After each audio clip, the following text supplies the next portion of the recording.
Here's a fly ball out towards center field. This one's going back, and this one is gone! Taylor hits this one out towards center field to the short porch, and it's a grand slam!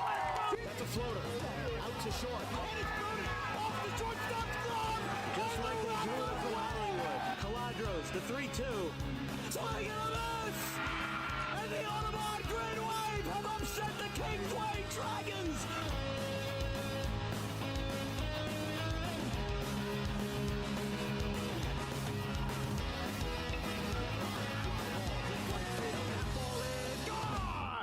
Grant Fournier, 2-run shot to right.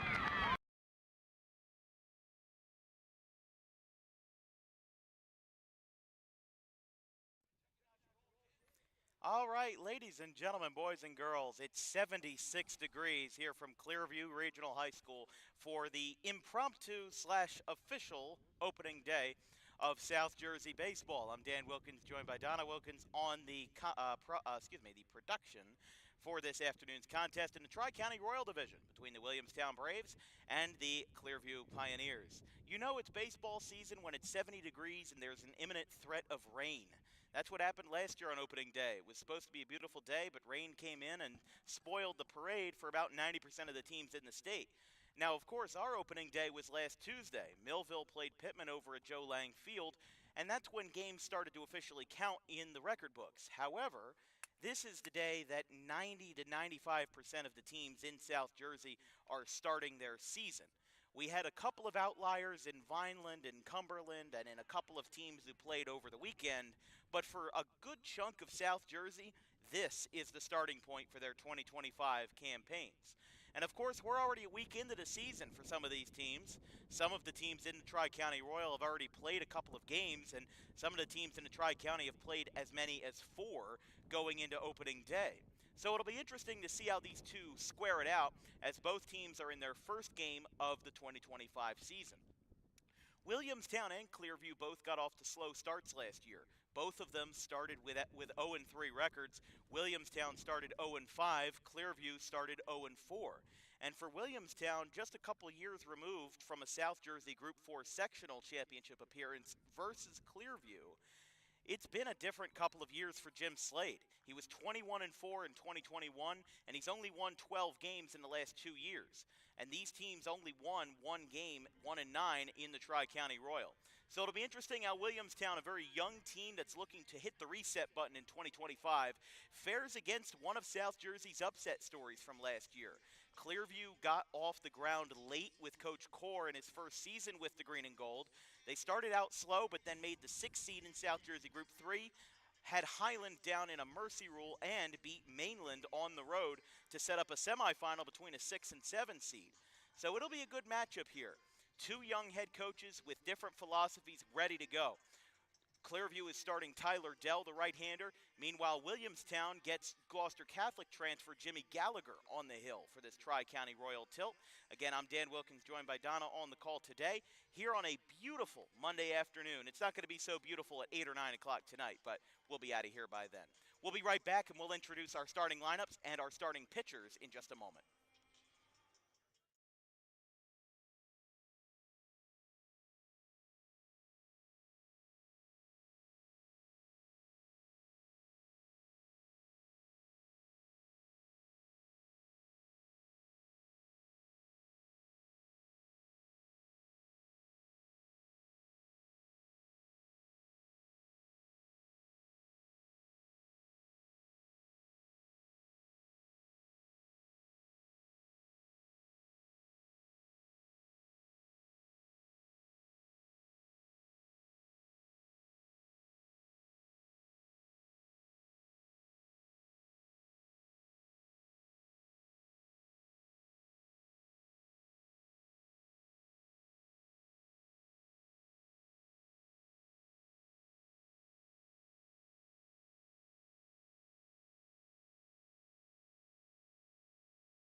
Tyler Dell is the starter for Clearview. 46 strikeouts in his junior campaign in 33 innings, a 2.97 ERA for the right-hander, as he will be facing off against the Williamstown Braves.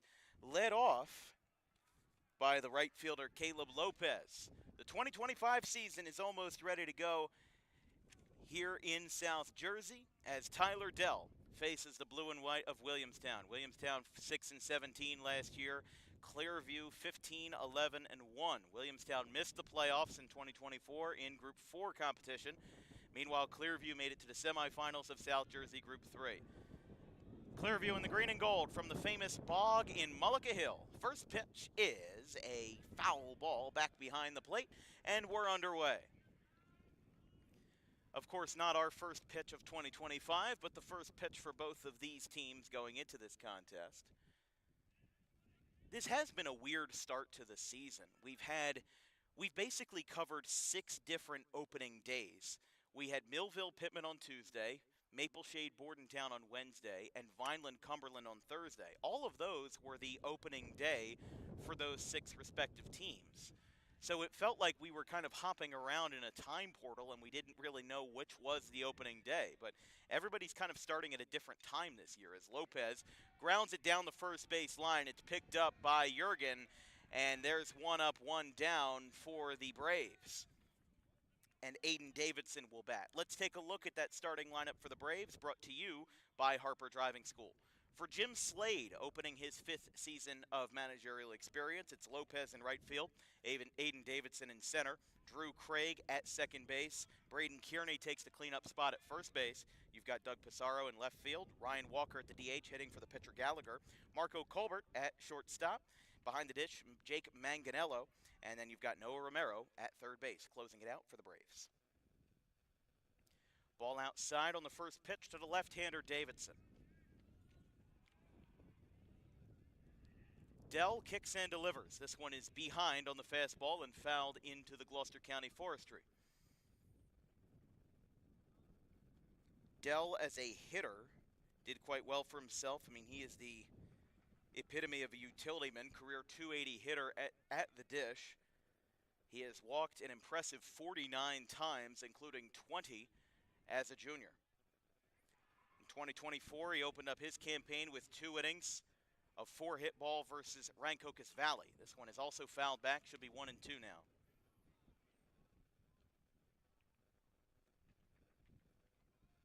Dell appeared in 8 games, went the distance in a 7-inning complete game shutout versus Deptford, struck out 12.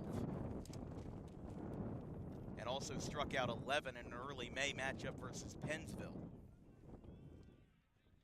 1 ball, 2 strikes. That's a swing and a miss. Davidson wavers at a fastball away, and the Pioneers have hit the ground running. 2 up, 2 down on a weak ground ball and a strikeout. Here's Drew Craig.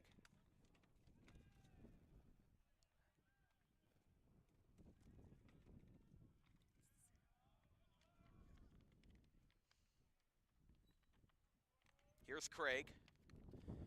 Fastball right down the pipe, 0-1. Williamstown had an unfortunate start to the season with back-to-back-to-back Mercy Rule losses. 10-0 was the final in their first 3 games to Kingsway, Delsea, and Gloucester Catholic. Although, to be fair, if you're going to start the season with 3 Mercy Rule losses, I don't think there's a better 3 that you can go down against than Kingsway, Delsea, and GC. The team that went 27-2 with their only losses to Cherry Hill West and Del Barton. And even that Cherry Hill West game for Gloucester Catholic, if that wasn't in the Diamond Classic semifinals with all the marbles on the line, I don't know if it would have been the other way around. No balls, 2 strikes. Tyler Dell getting in the groove early versus the Braves. He kicks and delivers. Fastball misses high at the chin area to Craig. A little chin music. Oh, yeah. You're picking up on that one. Clearview's first 3 in the bottom of the first will be Sawyer Wood, Connor O'Mara, and Braden Reeder. As there's a strike 3 looking on the inside corner. Tyler Dell picks up exactly where he left off in 2024 with 2 strikeouts to end the frame. Braves will now take the field, and the Pioneers will take the bats. We'll be right back in the bottom of the first inning.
Well, the pitcher for Williamstown is donning new threads in 2025. It's a transfer from Gloucester Catholic, Jimmy Gallagher, taking the hill.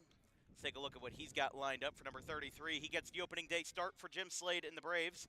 A 6 ERA with the Rams last year, but in a very small sample size. 4 2/3 innings, 4 hits allowed, 3 strikeouts, and 2 walks in just 2 appearances. One versus Kingsway in early April and another versus GCIT in early May. Here's Clearview, starting it off with the shortstop, Sawyer Wood.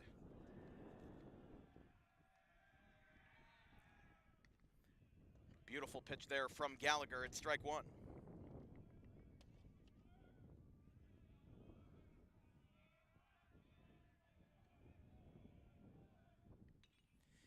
Fouled back.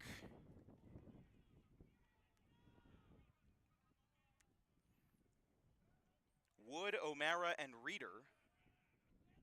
First 3 for the Pioneers in the bottom half of the first inning. Here from the Bog. A very picturesque field here in the heart of Gloucester County, right off of Breakneck Road here in Mullica Hill. Gallagher steps off with a very active Clearview dugout. And that was something that was very much instilled with Coach Core here in his second year. Strike called, and it's 1-2.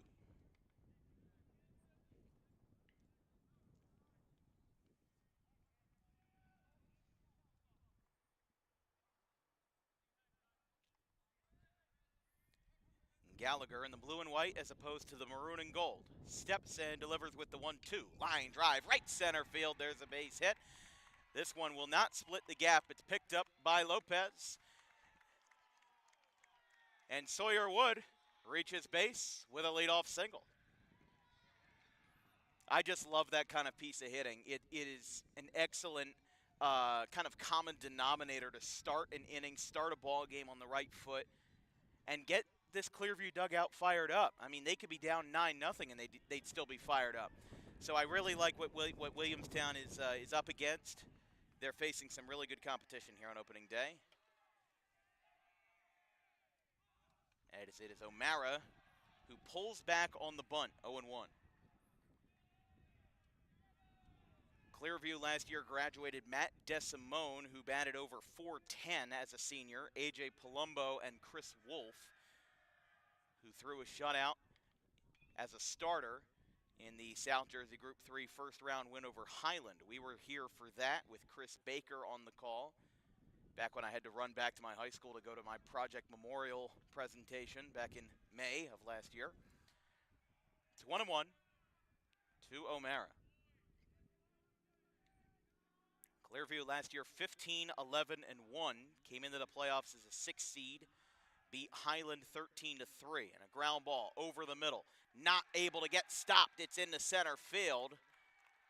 And an unfortunate bounce off of the shortstop for the Braves brings 2 runners aboard as Gallagher gets himself in a jam before we can even get started. Let's take a look at that Clearview starting lineup, brought to you by Harper Driving School.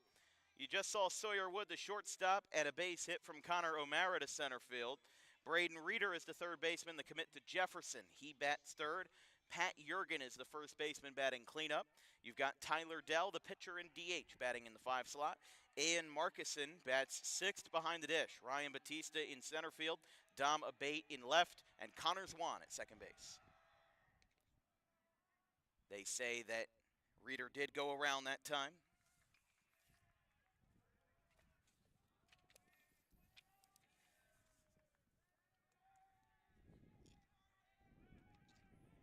Scoreless in the bottom of the first, but that might not be true for too long with Gallagher in trouble here. 2 on, nobody out. Way upstairs, above the head of Reeder.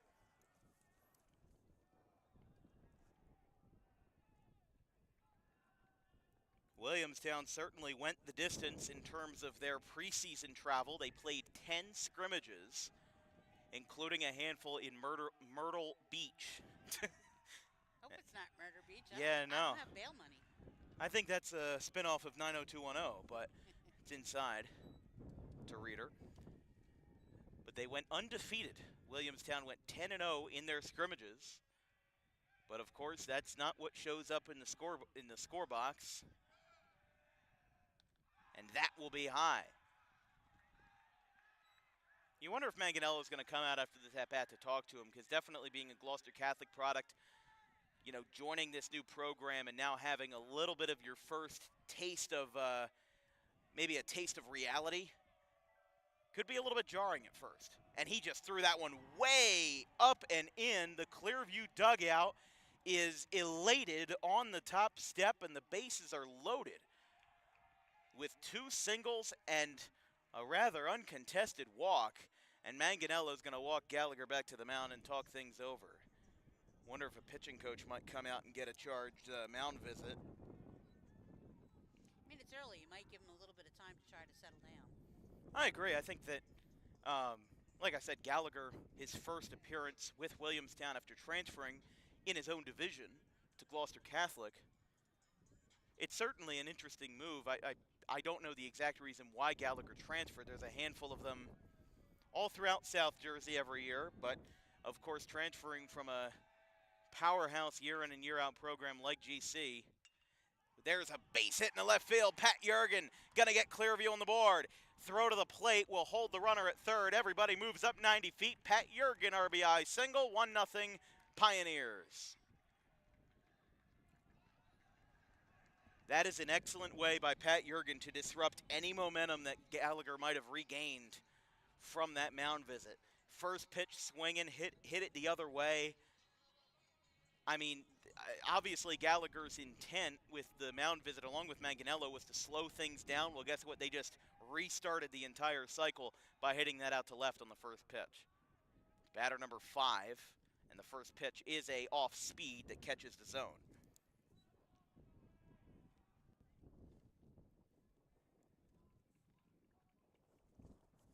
Clearview will now have their number 5 man at the dish. In the dirt, 1-1. I mean, just like Clearview drew it up, their dugout is going to get louder with every passing pitch, strike or not. But still nobody out, as 2 singles, a walk, and a third single by Jurgen allows Dell to help chase his own cause. 282 career hitter. As we mentioned when Dell was on the mound, he has drawn 49 walks in his career, including 20 as a junior. 2 balls, 1 strike. Bases are loaded for the Pioneers, as this is exactly what Coach Core wants on his opening day, is a very strong start. With the wind blowing out as well, could help these hitters. That misses up and in. It's 3-1. Gallagher's getting in some trouble here. I definitely think that he's going to have to try to, for lack of a better word, just settle down and, you know, take 1 breath in, 1 breath out. It's early in the season, but you do not want to get off on the start that he's having right now. 3 balls, 1 strike. Dell with the bases loaded, gets a fastball down the middle, misses behind it, and it's 3-2. Yeah, he's just got to take every pitch one at a time. He can't be thinking about the bases are loaded or how many outs. That's what those pitching coaches will tell them. They'll tell them that, you know, listen, it's just you and the catcher. You have a catch. The batter just happens to be in the way. Work around them. 3-2. Up high. Bases loaded walk, and Clearview's taking a 2-0 lead. So what a start for Clearview. 5 batters, no outs, and now the pitching coach will come out for the Braves to talk things over with his right-hander, Jimmy Gallagher.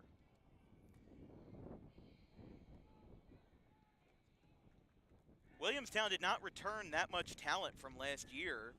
They graduated Jake Soslarski, who is over playing Division I baseball at Mount St. Mary's. And they have another Division I commit in Manganello, who will be committed to LaSalle. And he's the backstop in today's contest. And Josh Manganello, definitely one of the best left-handed pitchers in South Jersey. I doubt that Manganello will come in today unless a dire circumstance requires it, just because he's the starting catcher, and very rarely do you see, at least in our travels, a catcher moving from the backstop to the hill with how much demand comes out of the catching position behind the dish. After the quick mound visit, we'll have another quick meeting with Ian Markison as he coaches, gets some coaching from Nick Core down the third base line. Still nobody out. We have 3 hits and 2 walks as Jimmy Gallagher looking to limit the damage as Marcus in the backstop shows bunt, pulls back. Kearney was absolutely ready for it by all means, but it is 1-0 as he pulled back in time. I like this approach, though, from Clearview. They are intimidating. They are getting scarier by the minute. Williamstown just has to find a way to kind of block the noise. I mean, like we said, Williamstown and Clearview both got off to slow starts in 2024. Williamstown 0-5, Clearview 0-4 to start the season last year, and one team recovered in a different way than the other, and they all went in their separate branches. That one's a strike called on the inside corner, and it's 1-2. Scoreboard is running today at the bog, just over our heads. So in case we're 400 feet away and we can't read the balls and strikes, at least I'll have a good reference. 1 ball, 2 strikes. Gallagher kicks and delivers. They say yes, he went around, and that is strike 3, out number 1. That's a good get back there from Gallagher. I think that there's some pitchers that will operate just fine if a pitcher comes out and talks to him, but there's other pitchers that won't have that same kind of reset unless a coach or somebody of that nature comes out and talks to him. So in that situation, I think that it was a good thing that Williamstown took the time to talk. As now it will be Ryan Batista, the center fielder. Bloops it out in front of the plate. Throw to first is not in time. A bunt single for Ryan Batista, and Clearview is out hot and ready. 3-0 Pioneers. This will be the 8th batter of the inning, as after a quick strikeout by Gallagher, the momentum again is reclaimed by the Pioneer dugout. That's a bunch of really good fundamentals from baseball there. You know, sometimes we see him come out, everybody wants to hit the doubles, triples, home runs. Bunch of singles and a couple walks, and they're 3-0 already. Absolutely. That is the 4th hit by the Pioneers today, and they lead 3-0 in the bottom of the first. It's Dom Abate, the left fielder. Only had about 15 at-bats for the Pioneers last year,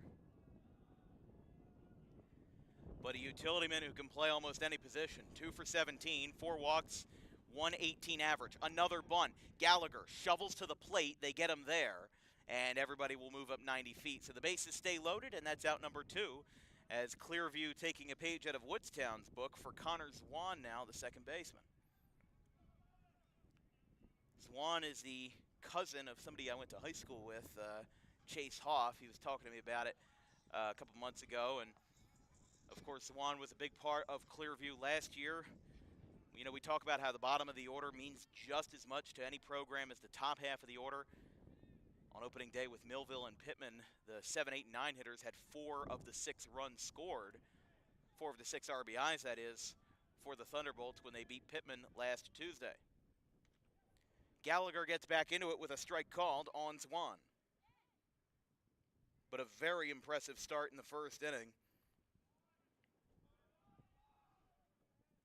Got to give credit, too, to Williamstown for, you know, they could be feeling shaken up right now, and they knew exactly where to throw that ball to get the guy at home. Another strike called on the inside corner as Swan had to take a couple back pedals halfway back to the Pioneer dugout.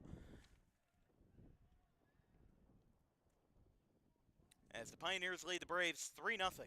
The number 1 hitter, Sawyer Wood, would be next if they don't get out of this. But with the bases loaded, will be a crucial spot. No balls, 2 strikes. Gallagher, the right-hander, is set. He works to the number 9 hitter, Connor Zwan, from the stretch. Can't get it there. Goes to the backstop. Clearview gets the green light from the deep backstop, and another run will score. 4-0 on a wild pitch. And again, with every ball that Gallagher throws, with every wild pitch, with every one that's even remotely out of the strike zone, that dugout is going to get louder. Louder, louder, louder. That's just how this team works. That's how this dugout works. They're going to get in your head. They're going to get you going early. They're going to get your blood pumping. It's not an easy thing to overcome. You know, think about how often visiting players complain about playing in Citizens Bank Park. They don't like playing in Philly. Clearview wants to instill that same kind of emotion to where, yeah, you know, you might be a little nervous about playing here as opposed to other, maybe more neutral ballparks. Clearview with a 4 spot, still 2 runners in scoring position, and that one is fouled back. And this is going to be a dropped third strike that gets a run home. 5-0. Can't say I've seen that one in a long time. A dropped third strike for an RBI. And Gallagher picks up his second K. In Williamstown, from what I can see, they only have 2 or 3 guys in the dugout. Maybe 4 if my eyes are reading me correctly. So if they start throwing a guy in the bullpen, they might have a defensive substitution to boot to counter that. We return to the top of the order with Sawyer Wood.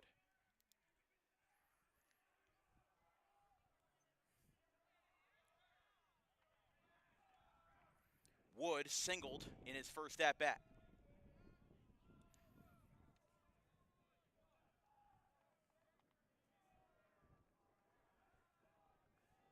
You can hear the dugout all the way from outfield. Oh, absolutely. They're fired up. Even with the headset on. Yeah. Down. Like I said, I think that this is an opening day jitters kind of thing. I think that definitely, I mean, I've seen Gallagher pitch at Gloucester Catholic before. He is a very good pitcher. We've seen from when he does throw strikes, his fastball's on point, his slider likes to catch the zone, but the caveat to that is just he hasn't been doing that. So it's been very difficult to see Williamstown start out on definitely a strong note for Clearview. Did not get the call there. It's 2-0. O'Mara will be next.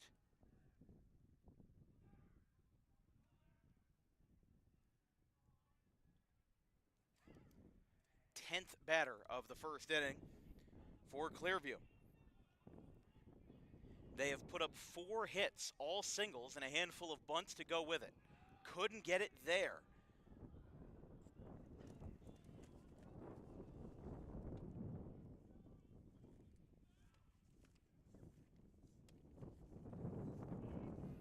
Three balls, no strikes. That's the fans, not the dugout. I'll give props to the Clearview student section. They are showing out in droves today. Very coordinated. Oh, yeah. I mean, Clearview's a big school. And, you know, when I was at Audubon, they had that to some extent. But Pittman kind of had that same deal. And now they're going to have to take out Gallagher, I think, because that's the second mound visit. If they're going to cut him off mid-at-bat, I think second mound visit should equal pitching change in an inning. So now the infield is coming in, and they will take Jimmy Gallagher out of the game after 2/3 of an inning. He's going to walk back to the, or at least we thought he was going to walk back to the dugout. The infield's still talking here. The umpire is now talking to Coach Nick Core, the home plate umpire, that is.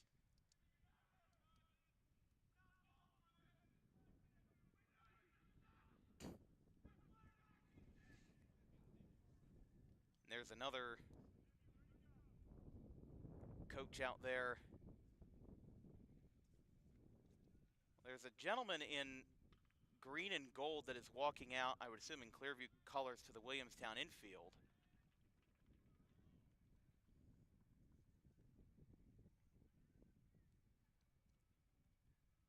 And the home plate umpire that was just talking to Core is now talking to Jim Slade, the Williamstown head coach. That was a very abrupt change. I wonder if they just didn't realize that that was their second mound visit of the inning, or if maybe an injury concern. You don't like to speculate on injuries, but it is a possibility, especially with how Gallagher was at Gloucester Catholic. Had very limited appearances there. And it looks like, no, Gallagher is back out there.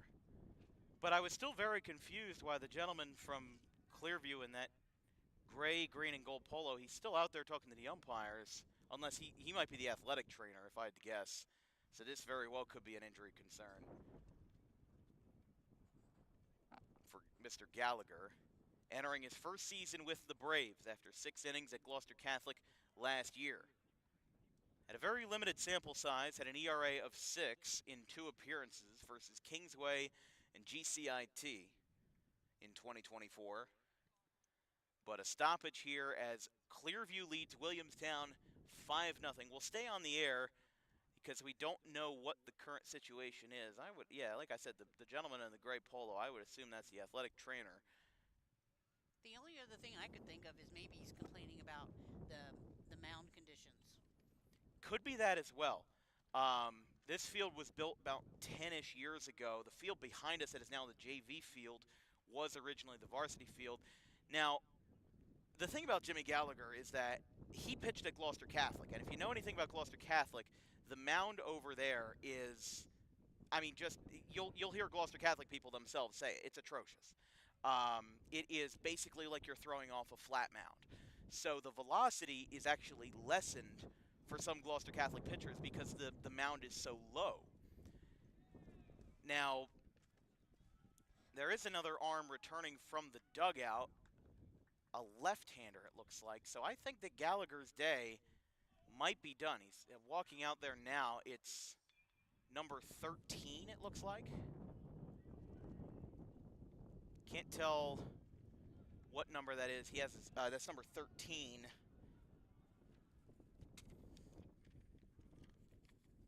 That would be Ryan Walker, the designated hitter. So what they might do here is they might forfeit the designated hitter, maybe put Walker in the pitch. He did throw a decent amount. He was one of Williamstown's top arms last year. Might have him in, forfeit the designated hitter position, and then have Walker enter the game as a hitter in the 6th spot. But a long stoppage here as Williamstown still figuring stuff out, and it looks like, yeah, they do have the lefty thrown out there. So it looks like Jimmy Gallagher's day is done. 2/3 of an inning. He did put up a strikeout, but 10 batters came to the plate, and in fact, when Walker starts this at-bat, he will be behind in a 3-0 count. So in that case, this will be the 10th batter of the inning for Clearview, and they lead 5-0 here on both teams' opening day. Out-of-town scores from around South Jersey. We do have some decent ones off the presses. Cinnaminson and Northern Burlington are tied at 0 in the 3rd inning. See what else we've got going on here. Pittman leads Clayton 3-0 in the bottom of the 1st. Nick Watson hit a 2-run home run to left. Woodstown and Pensgrove tied at 0 in the 2nd inning. Let's take a look at what else we've got going on here. Just have to scroll my Twitter feed for a little while. Kevin Minix over at Northern Burlington, as we mentioned. North Plainfield 2, Somerset Tech 0. Like we said, pretty much everybody's playing today.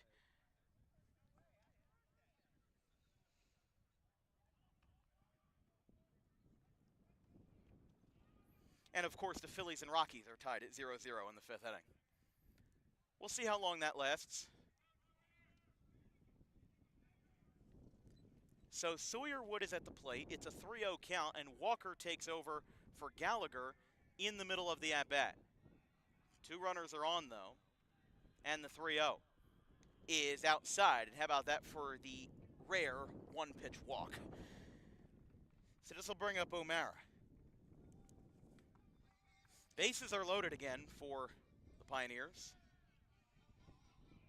Now, when you score that, Dan, does the new pitcher get that walk or the previous pitcher? That new pitcher is credited with the walk, or at least charged with the walk, Gotcha. because he finished the at-bat. Okay. It matters who finishes the at-bat. Now, in this situation, Gallagher will be responsible for the runners on 2nd and 3rd in the box score. So right now he's given up 5 earned runs. That could balloon to 7 if the runners on 2nd and 3rd score, but Walker would be charged with the 8th run if Wood comes all the way around from 1st. Walker misses up and away. Count is 2-0 to O'Mara, the center fielder. He singled up the middle his first time after a deflection off the shortstop.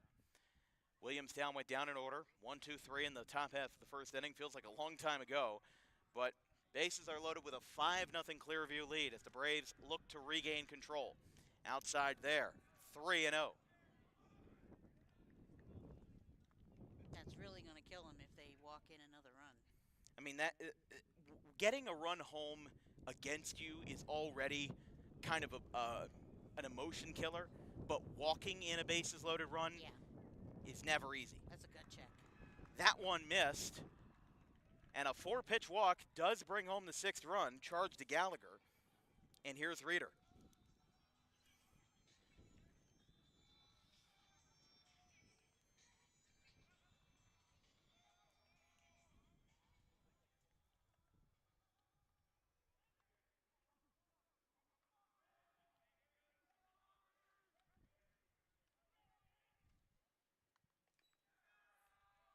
Didn't get it there. To Reeder. He walked his first time.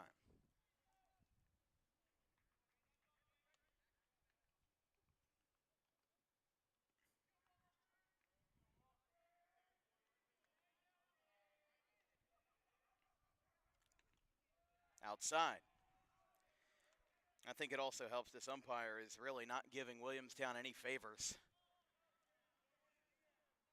Not that he should be calling it by the letter of the law, which he is, but you got to imagine if you're Williamstown, you're just like, just give me a break. That time gets a strike a little bit towards the corner, and it's 2-1. Still plenty of innings left. You never know what's going to happen. Oh, absolutely. So hopefully they come out and... Williamstown could put up 5 more runs in the top of the first. You don't know. You don't know. Baseball's just a funny little game like that. We had a game between Buna and Gateway on Saturday. Woodstown had just come off of winning the first game 6-0, and then Buna comes in. Gateway had the lead, and then they put up 9 runs in the 7th inning. They won the game 20-3. You look at the box score, you think they killed them. They didn't. It just got out of control. And Clearview's getting that party started early. 3-1 is popped up foul, and the count is full. 3 balls, 2 strikes, 2 outs. Williamstown in their second pitcher of the inning. From the wonderful Clearview Regional Campus, just above left center field here at the Bog, just over the pitcher's shoulder. Walker working with the bases loaded. 3-2 is hit foul down the right field line. And Reeder, the commit to the Jefferson Rams for 2026, will stay alive. 4, 5, and 6 will bat for Williamstown. That's Braden Kearney, the first baseman, Doug Pissarro, and the DH now turned pitcher, Ryan Walker. Count is full. Nowhere to run, nowhere to hide. Clearview up by 6, and that is spiked in the dirt. The closest they've got to getting out of this inning, and Walker walks in his second. It is now going to be 7-0.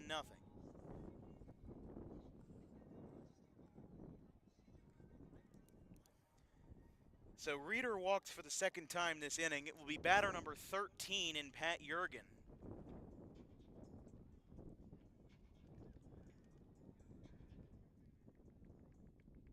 I mean, if you're Clearview, you are incredibly impressed with this inning. Whether you're a fan or a coach, you're looking at this and you're thinking, man, you're off to a good start. Definitely wouldn't let that get to their heads, though. There's a swing and a miss. Like I said, baseball is a funny game. We've seen the funniest things, the craziest things happen where, a team gets down and then the momentum completely shifts. Maybe Coach Slade will say something in the dugout and then Braves get life again. But you never know. 0-1 to Jurgen. Takes a breaking ball away. And this might be an advantage to Walker with the lefty-lefty matchup, considering he's got the right-hander Dell next. What you also have to be concerned about if you're Tyler Dell is the fact that you've been in the dugout for so long. They have not sent him out to do warm-ups while he's been in the dugout. Oh, wow. Looks like that one was at the knees, 2-1. But I've seen some pitchers in situations like this, after a big inning, they struggle because they don't get any warm-up throws. I think we had a ball game. There's another strike there. We saw something with Vineland and Cumberland, I think it was, where they were sending no, it wasn't Vineland and Cumberland. It was that Buna Gateway game where Buna had 7 runs in 9 runs in the 7th inning, and then, well, guess what? By the time run number 6 or 7 came around, Buna actually sent their pitcher, Elwood Taylor, back out to the bullpen, even though he had already entered the game, just because you got to keep that arm fresh. Got to keep it ready to go after a long break. There's a strike 3, and Williamstown will take a deep breath as the side is retired, but Clearview puts on some heavy damage. An unfortunate thing as Clearview gets 7 on the board. Touchdown and a PAT after 1 inning will get the Braves bats going in the top of the 2nd. We'll be right back.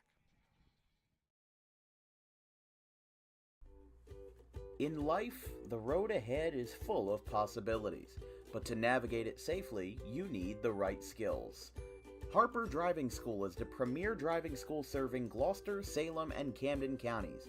With experienced instructors, many of whom are teachers in local schools, we are dedicated to your success and will help you master the road with confidence. With an over 95% success rate of students passing their road test on their first try, you know your student will be in good hands while embarking on a huge step of their young adult lives, all while avoiding the lines at the DMV and getting insurance discounts. We chose Harper, and so should you.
Well, if you're just joining us, I'm sure that the score right now might be a little jarring. It is 7-0 Clearview over Williamstown.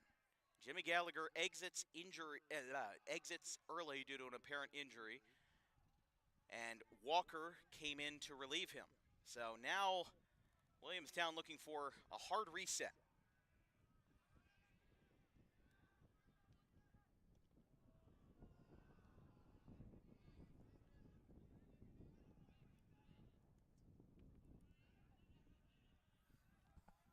Two balls, no strikes to Drew Craig. I almost said Drew Carey. I don't think that would have been right. Nah. Here's the 2-0. Price is right on that fastball, though, and it's 2-1. Clearview put up 4 hits in the first, 7 runs. Total of 4 batters were walked. Gallagher picked up 2 strikeouts before he exited, and 13 batters took the batter's box for the Pioneers. Count is 3-1. And this is what I was talking about here for Dell. Felt like he spent a little bit of extra time in the dugout, unless my view is obstructed to behind the dugout, but I couldn't see him warming up or anything, and I don't think he did. Strike called there. But we've had a couple of games before where a pitcher will be out for a long time because the offense is just doing their thing, and he won't get any adequate throws, so he might not come back into the 2nd inning at 100%. I apologize. Braden Kearney is the batter. Craig ended the inning. So now my joke doesn't even apply, but Kearney, one of the returning stars from last year, a sophomore in 2025. Little dribbler, picked up, throw across the diamond is in time for the outstretched Jurgen, and there's out number one. 4 up, 4 down for the Pioneers. Kearney batted 155 as a freshman, 9 for 58. 4 walks and 3 RBIs, 3.94 ERA as a pitcher. Could definitely be a candidate for a relief arm for the Braves.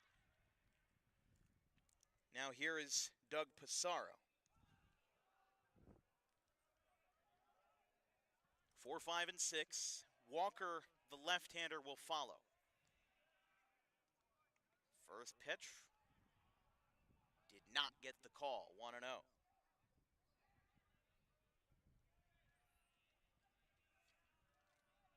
For our Williamstown friends, that one inside there. For our Williamstown friends, we will be on the air for the Braves again on April 17th. I believe it's the 17th at a night game versus the Pittman Panthers, 6 o'clock start time. Had to schedule a night game since my real ID appointment is that day, so he had to get something going during the night hours. 3-0 is the count. Got to get them done. Can't fly without it. No. We got airline tickets. Yeah. Not for DWB, unfortunately. Here is the 3-0 from Dell. Got the green light that time on the inside corner, and it's 3-1. Not DWB, but it's still baseball related. Oh, absolutely. Gonna go see 3 balls, 1 strike. St. Louis. That's a ground ball foul. 3-2.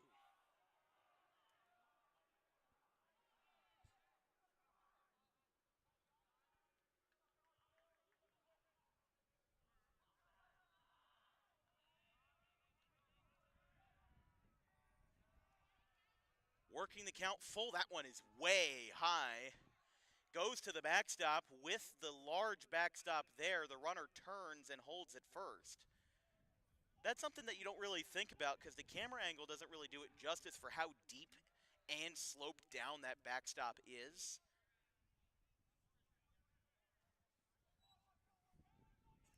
And Williamstown reaches base for the first time today with a 1-out walk. Now here's the lefty, Walker. He was the DH, now enters the game as a pitcher in relief of the injured Gallagher. First pitch is a strike, 0-1. This broadcast is brought to you by Harper Driving School. I think they had a sign out here last year. Over 90% of students who take their New Jersey State driving test with Harper pass on the first attempt. If you like those odds, book an appointment today at Suite 4 of the Total Turf Complex in Pittman at 614 Lambs Road. Throw back to first, not in time.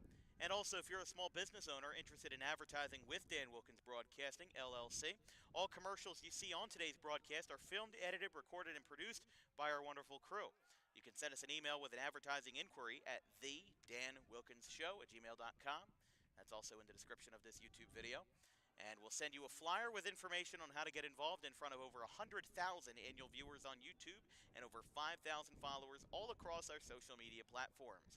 Get yourself in the advertising game today with Dan Wilkins Broadcasting. Walker, now with a pickoff throw over to first. Pissarro returns standing. Count is 1-1.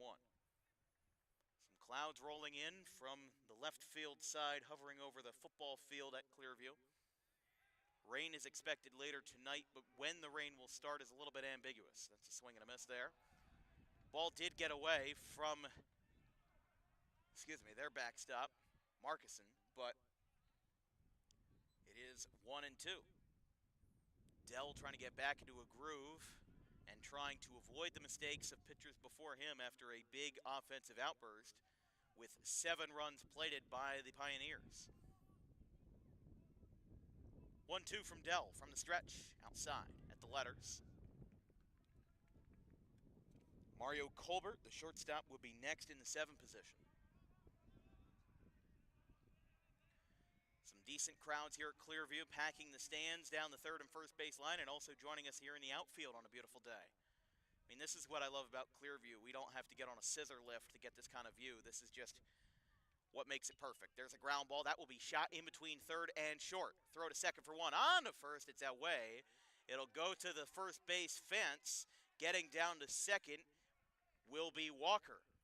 And Williamstown replaces their runner on first with a runner on second with a fielder's choice followed by an E6. As Walker will advance, they'll do the two-out courtesy runner. Let's see who they're returning back there. It is number 12, Elijah Loney. A good play in principle by Clearview there. Definitely an interesting shot back to third and short. A good read by Reeder to get it up there and grab it. But then just couldn't get the transfer down, and that throw, I mean, the transfer was fine. Throw was a little bit wide. But again, still getting the out. You get the runner at second. However, you replace him with a runner at second. First pitch. That's going to get away. They get the green light for Loney. Throw might beat him. It is not in time. Loney slides in head first, gets there in the nick of time, and Williamstown's first run is now 90 feet away on the passed ball. Down by 7, that is a bold move and a risky move, but it worked out. Because if he's out, we're talking about it in a completely different situation of, oh, we shouldn't have gone, and it would have been a bad mistake for Williamstown. However, we're not talking about that situation because he made it. So who knows? Count is 0-1, though. That first pitch was called a strike. That one misses. 1-1. I mean, Clearview is a very active team. These guys are quick. They're nimble. They're ready for any kind of situation. Upstairs by Dell. Clearview will bat 5, 6, and 7 in the bottom of the second. That will be Dell, the leadoff man, followed by Markison and Batista. 2 balls, 1 strike, and 2 away in a 7-0 Clearview lead. 3-1. And the longer this inning goes, the more Clearview thinks about how they can respond on offense, especially with Dell leading off. I mean, if you're going to take this game and if you're going to take it in that manner of a lopsided game, well, you got to have your ways. You got to have your methods. That one's going to be ball 4. It will go to the backstop, and no problem coming home for Loney. 7-1 as Williamstown plates their first run of the afternoon on a walk and wild pitch. As Colbert reaches without issue, and Manganello,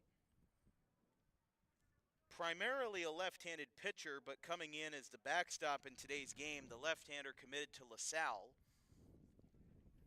LaSalle closed their baseball program due to budget cuts in 2019. They since announced a return for the 2026 season, so when Manganello joins them in Philadelphia, as a part of the Philadelphia Big Five, it will be LaSalle's first baseball season in 7 years, which is always good. I mean, the amount of Power 5 Division I schools that don't have a baseball team, it's a high number. Syracuse doesn't have one, Boise State, Iowa State. There's a decent amount of teams in the Big Ten that don't have them. As far as I'm concerned, all of the SEC teams have one, unless I'm blanking in some way, but baseball is one of those sports that when a school encounters a financial hardship and they need to cut teams, baseball is one of those teams that often gets put on the chopping block. I know Montclair State announced they were cutting their men and women's lacrosse teams. That's another program that will often get chopped, as that will be a nice ground ball back to the shortstop. And an easy tag at second retires the side. Dell allows 1 on a wild pitch, but Clearview still in the driver's seat. They're on cruise control for now. It is 7-1 after 1.5. 1-0 Red Bank.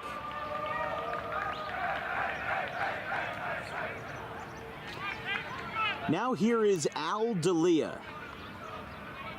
The man they used to call Big Al has now slimmed down, and he still hits dingers. He went viral in 2018 for his catchphrase during the Little League World Series. When he was introduced by the ESPN and was given his standard introduction, he said, "Hi, my name's Big Al, and I hit dingers." And that sentiment still holds true today. He had his first career high school home run versus Rumson Fairhaven in their opening game of the campaign last week. There's a swing and a miss, 0-2. But D'Elia, kind of a folk hero for baseball players who just want to hit the ball far and have fun while doing it. The poster child now is the poster big fella. Fly ball right center field. This is going to be a sac fly. Taken in by Terranova, and Big Al might not hit dingers, but he certainly drives in runs. It's 2-0.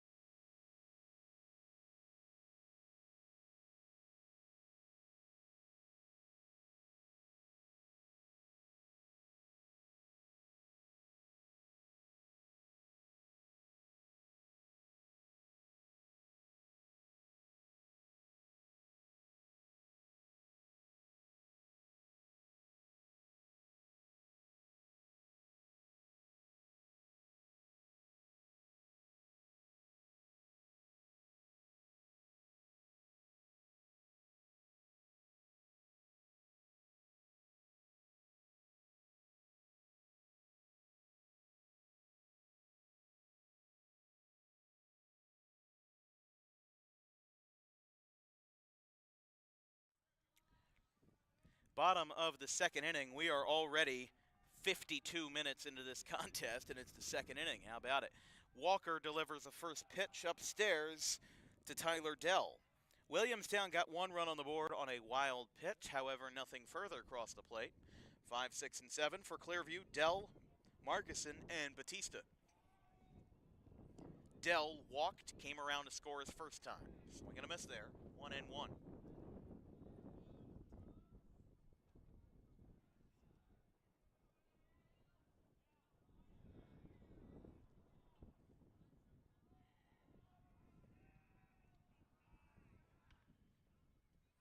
This ball is smoked out to left center field. This one's headed our way. It's gone! Home run, Tyler Dell. He helps his own cause just in front of the booth. Out to left center field, and the Pioneers extend their lead 8-1. His third career home run, he hit 2 of 4 for the Pioneers, who didn't hit it out of the yard much. Hits it in between the temporary fence and the brick wall, and the Pioneers looking like a brick wall right now, 8-1.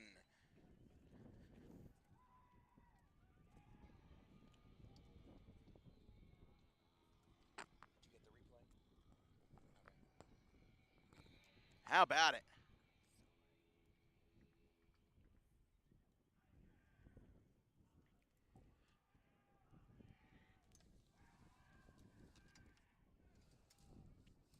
How about Tyler Dell leaving the ballpark to left center field? I thought that had a chance to go right into my hand for a second, but it landed right in front of us. There is a drop down between the, so we're right now standing kind of in the natural grass, but they leveled the field down below. Like we said, the field to our right, the junior varsity field, is where the original varsity field was. They built this complex about 10 years ago, and you can see that snow fence. You can probably see where Dell's ball landed. But now it's the catcher, and Markison misses inside there. 2-1. How about Tyler Dell leaving the ballpark for the third home run of the year on Dan Wilkins Broadcasting. Home run number 51 on DWB streams dating back to 2022.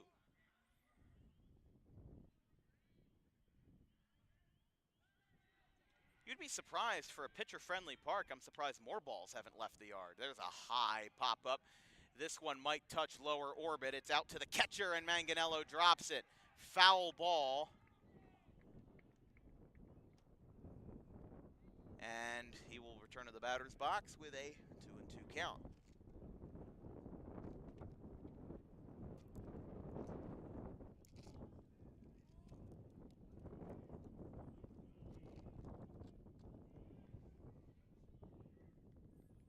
2 balls, 2 strikes from Walker after allowing the home run to Dell. By the way, Eastern leads Seneca 4-0 in the top of the second inning. 2 sectional champions there, as this one's another one popped up back into the forest of Mullica Hill. Like I said, if they don't find that ball now, the rain will claim it as one of its own later tonight. Rain expected around 8 p.m.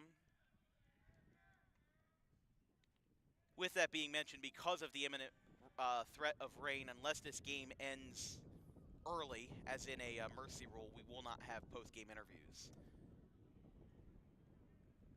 So if this goes the full distance, I doubt we would see that pop up with time constraints that we have. 3-2 grounded foul. As a relentless at-bat here from Markison. He struck out looking his first time for the first out of the ball game.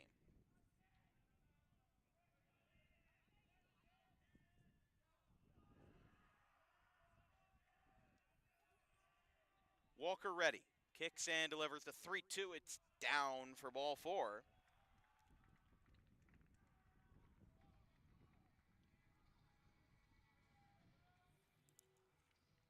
So Markison reaches, and this will bring up Batista. He had a bunt single for an RBI his first time.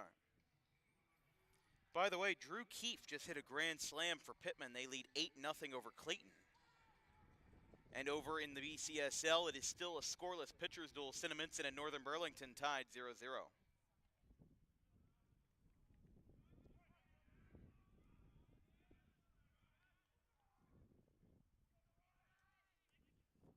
That's a bullet out to center field, base hit.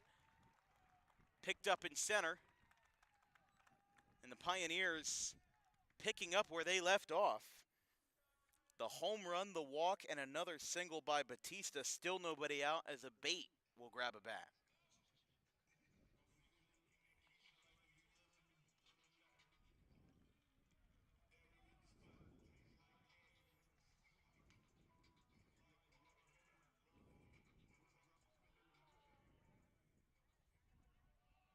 By the way, in the short conference, Pinelands leads Barnegat 3-2.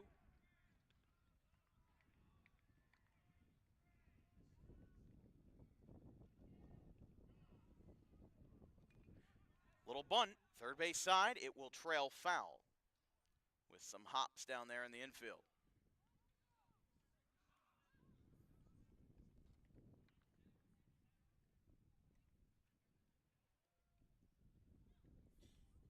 Very grateful that we at least have had a clean start to opening day. That could very well change. However, of course, last year on opening day, basically the entire opening week was washed out. It basically rained for 40 days and 40 nights, even though it was only 3. And Walker now with another bunt pitch popped up. This is going to land foul again down the third base line. The game that we covered up in Somerset County between Rancocas Valley and Bridgewater Raritan ended with a 5-3 BR win, one of their 30 wins in 2024 en route to a Group 4 state championship. One of the best baseball teams I have ever seen at the high school level. But count is 0-2. Walker in command with 2 on. Didn't get the call there on the outside corner. 1-2. But a lefty-lefty matchup here with the number 8 hitter, Abate. Still 1 ball, 2 strikes. Pioneers with 2 runners on. Williamstown looking to severely limit the damage after the cascade in the first inning. That one's 2-2. Both runners will advance as the ball had some trouble with Manganello. Count is 2-2. Runners are now on second and third. But here on the opening day for the Pioneers and the Braves, it is 8-1 as Tyler Dell left the ballpark to left center field.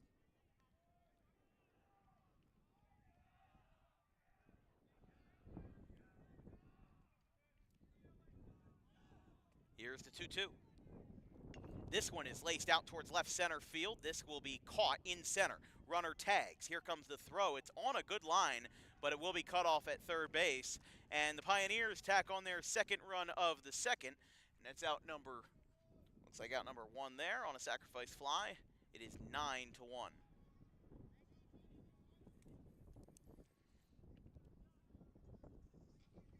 And here is Juan. He struck out swinging his last time, but reached first on a dropped third strike.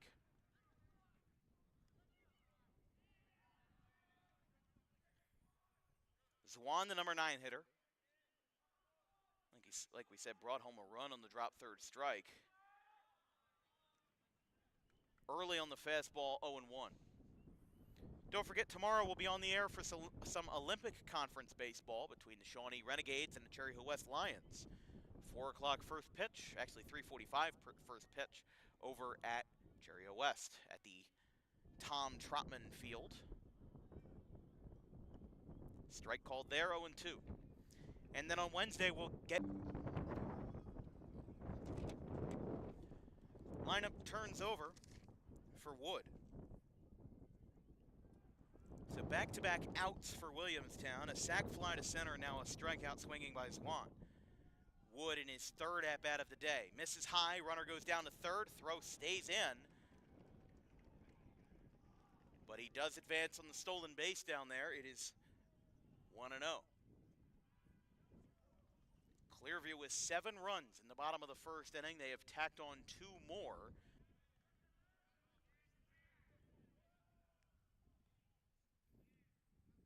Clearview 9, Williamstown 1. Williamstown got a run in the top half of the second inning on a wild pitch. Now Walker popped up. This could stay in the ballpark. Let's see if the wind will hold it. It will not. The ball did land in foul territory inside the containment chamber, if you will, but Manganello unable to come up with it. Just to clarify something from earlier, the catcher behind the dish for Williamstown, which, I apologize, I think I put my lineup card in my pocket. Jake Manganello, the lineup card in my pocket. Jake Manganello, he is committed to Immaculata, the Division III university over in Pennsylvania. His brother, who's an identical twin, Josh Manganello, is the one committed to LaSalle over in Philadelphia, the Division I program that we mentioned earlier. Ball 4. So he will take a free base.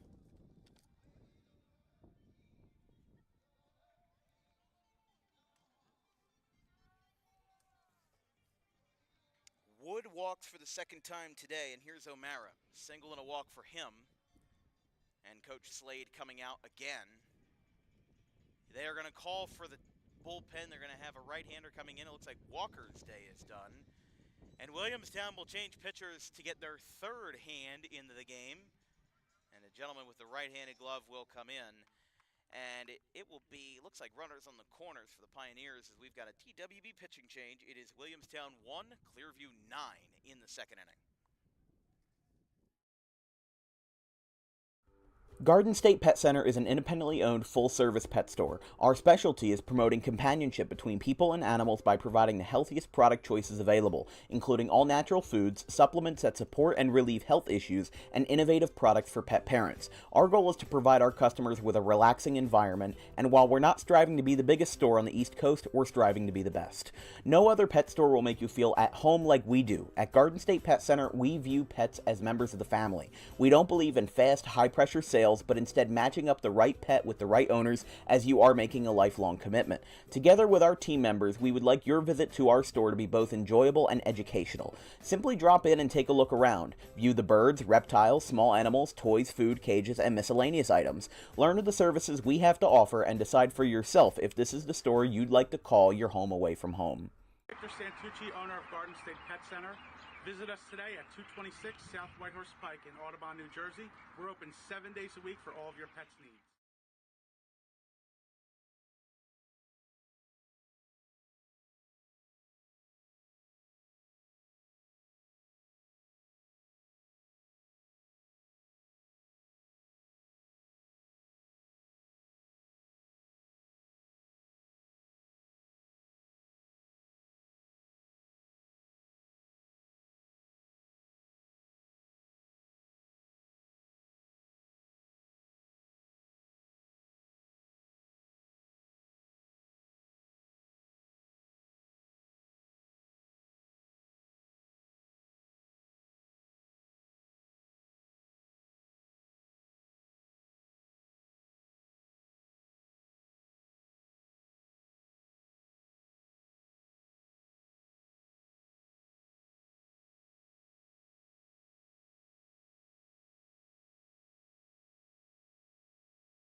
Aiden Fair is the new pitcher for Williamstown, the third arm to get the hill versus the Pioneers today. Fires the first pitch strike to O'Mara, the center fielder.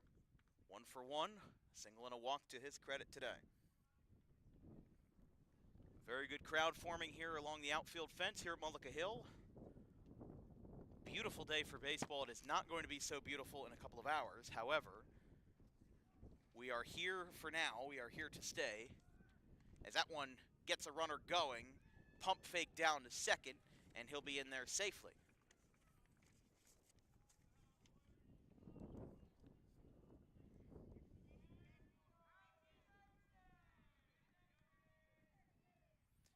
Runners on second and third now. 1-1 count with 2 away. Williamstown trying to limit the damage to less than what it was in the first. But it's double trouble for Clearview. They've got their rowdy dugout. They've got the rowdy fans.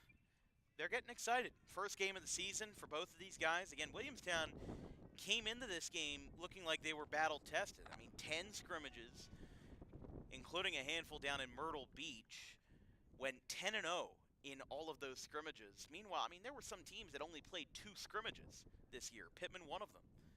They played Delsey and Cherry Hill West, and then they said, yeah, let's open up, let's play. There's a swing.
Top of the third inning. Sorry, we had to fix an internet issue. You missed a pop out to first base off the bat of Romero. We turn the lineup card back over to Lopez, the right fielder.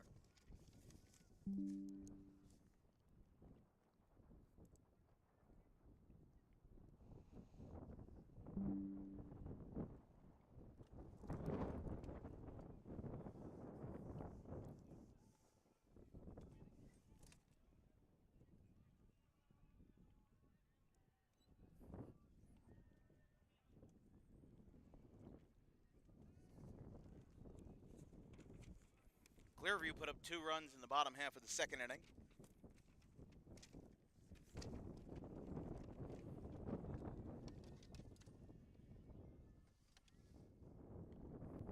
Strike called.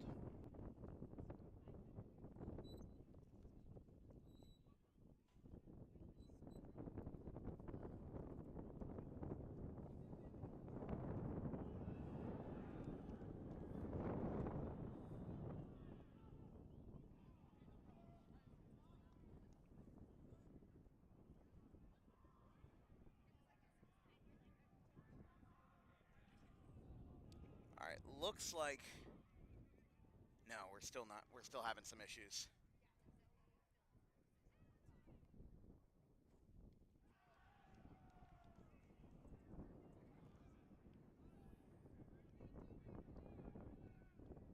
We're just keeping an eye on the internet at the moment. It's 0-2 with 2 outs.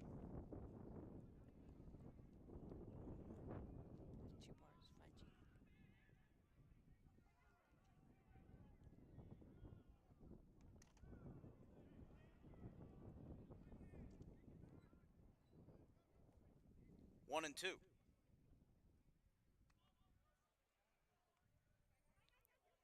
If you're just joining us, Williamstown 1, Clearview 9. Clearview put up 2 runs in the bottom of the second inning after an explosive 7-run first. Look who else put up some runs. Oh yeah, Phillies. Still scoreless at Cinnamints and NBC. It is no score between the Pirates and the Greyhounds.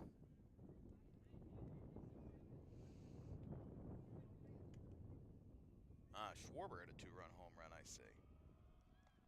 Phillies up now 4-1. Yep, it's outside, 3-1. I'm sure some of the folks at home are watching it. We'll be fine.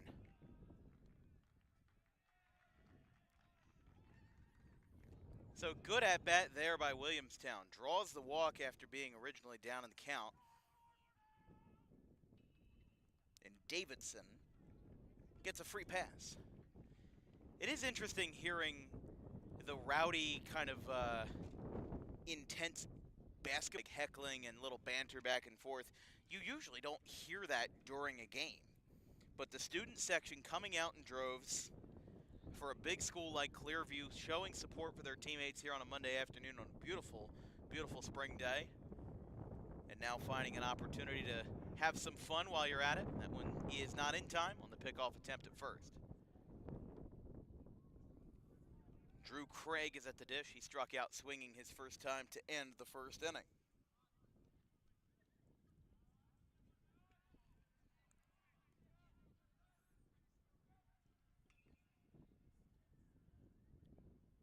Runner goes. Markison ready to go. Throw, skips in short. And a stolen base for Davidson puts a runner in scoring position.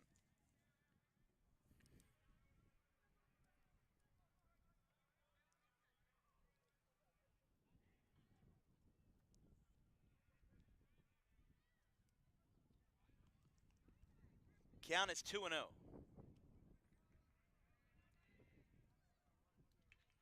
Floated out to right. This one could stay in the ballpark. It is down the line, reaching up and crashing into the fence.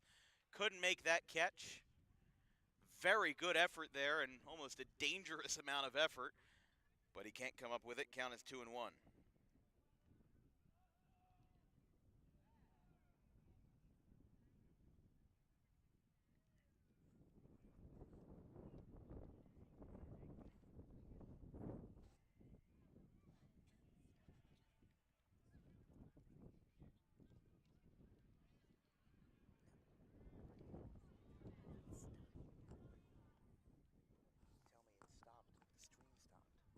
No. Say that better.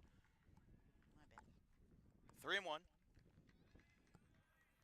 In the top of the third inning with 2 outs, popped up again at foul. Clearview on an offensive barrage, 9 runs total. They've put up 6 hits and 5 walks all told. As we said, they're already in the well into the third rotation of their lineup card. As we'll go to the bottom of the third. That one is an excuse me swing out to second base. Oh, had some trouble with it. Swan gets the throw down, and it's in time by a step. Side retired. Williamstown holds the runner at second base, leaves one on, and Clearview leads 9-1 going to the bottom of the third.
Here from the Bog, Clearview Regional High School. This broadcast is brought to you by Garden State Pet Center. Keep your pet happy and healthy today with the most organic food products available in South Jersey. You can visit 7 days a week, 226 South Whitehorse Pike in Audubon. First pitch swing and a miss by Fair to Braden Reeder.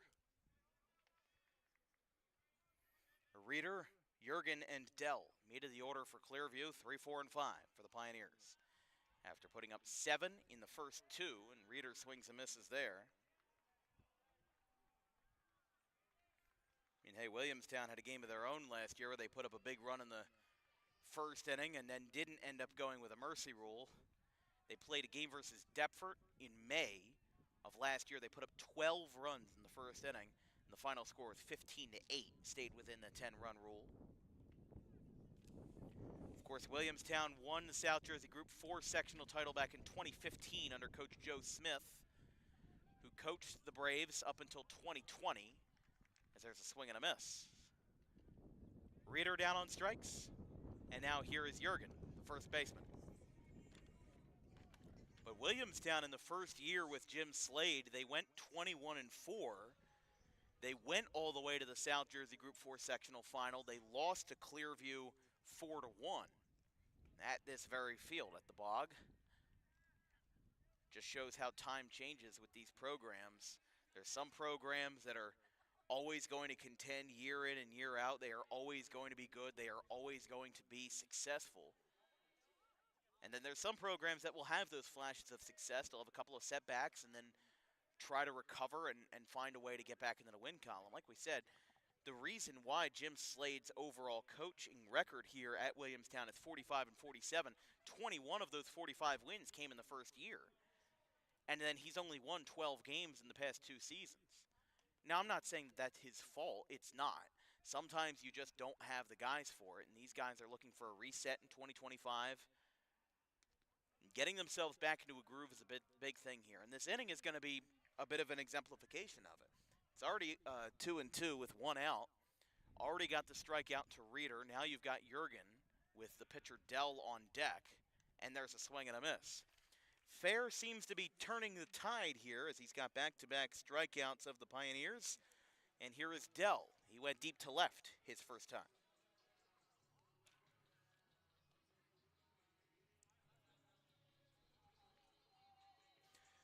Williamstown went 6-17 in 2024, missed the South Jersey Group 4 playoffs, but a very crowded Tri-County Royal Division with GC, Kingsway, GCIT, and of course Clearview and Williamstown.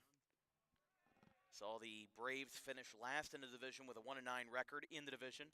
Clearview went 5-5 in their 10 division games. And a big graduate from them last year, Jake Soslarski, who's now over at Mount St. Mary's.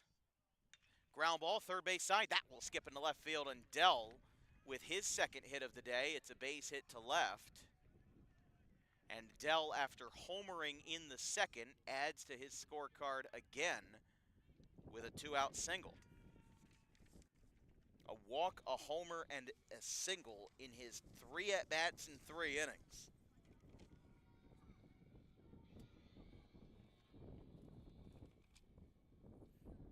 As here's Markison.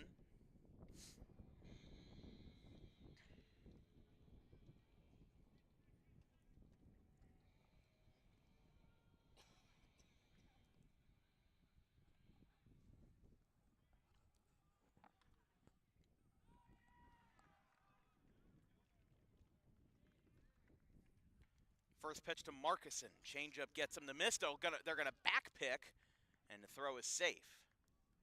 Saw Woodstown try that on Saturday.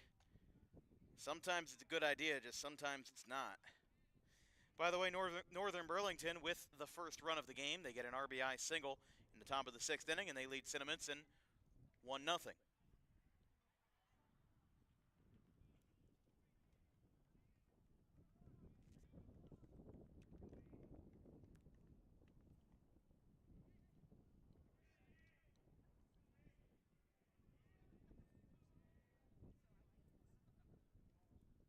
This ball is launched out to left field. This one's going to get over the wall. It's out of here. It clears both fences. Another long ball by the Pioneers. It's a 2-run shot out to left field by Ian Markison. And the Pioneers have gone yard for the second time today. They crossed the double-digit mark, and it is 11-1.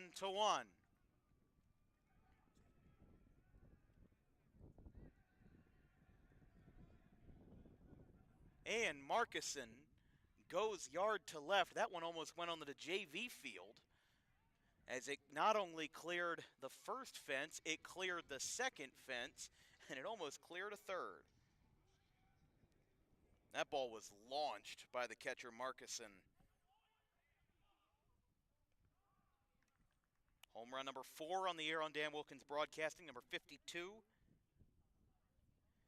Yeah, that one was absolutely launched to left by Markison. Umpire signaling the home plate. I think he wants Clearview to go get some baseballs out of the trenches back there. They might have run out, or they're running low. Newsflash, you can't play baseball without baseballs. So they'll have to track some of them down.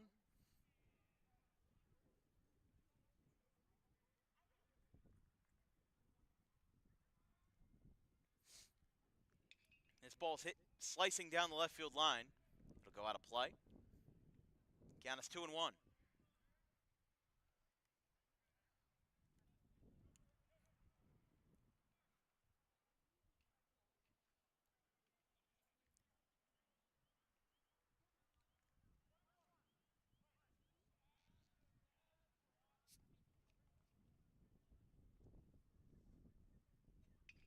This ball's laced out to center field. Base hit. Still that bottom part of the order doing its justice, with Batista getting on, 2-out single. And after Aiden Fair looked like he was having a really good start, the home run and the single threw a wrench into his plans, and now 3 straight runners have reached, as Batista 3 for 3, 3 singles. And it's Abate now. Had a sacrifice fly in the second. Wavered at the changeup.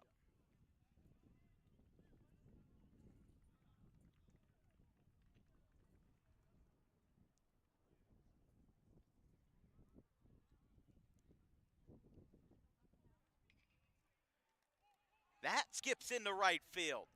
4 straight hits for Clearview. Gets the runner to third. And Clearview has been putting the bats to good use. It's 4 straight. 3 of them singles.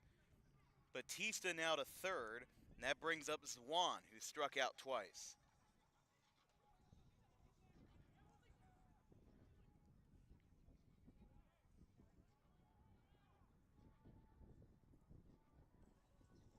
That is the 10th hit of the day for Clearview on 11 runs.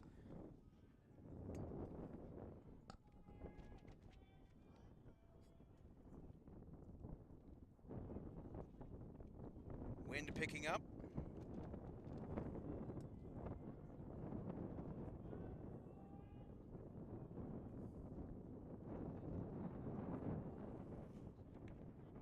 Strike called.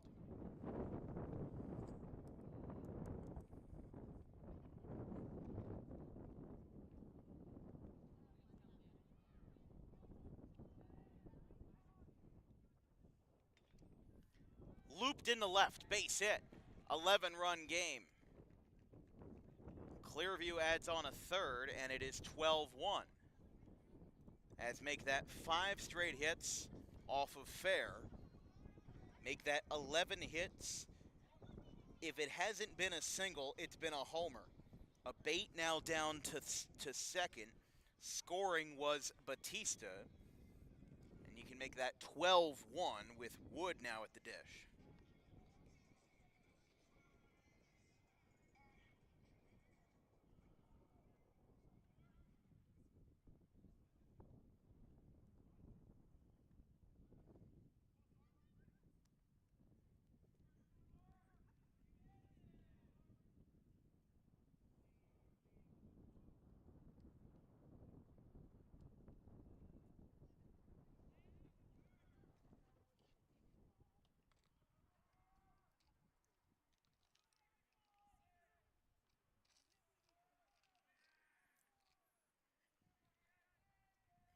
1-0. Back to the top of the order for the shortstop, Wood. 8th batter to grab a bat in this inning, as Clearview has put up 3 runs on a day that's been cloudy and then sunny, sunny and then cloudy. It's been a little bit all over the place. Here's the pitch. Right down the pipe, strike is called. Count is 2-1.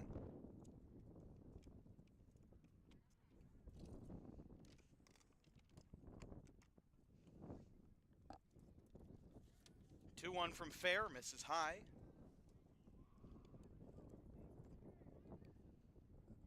Count is now 3-1.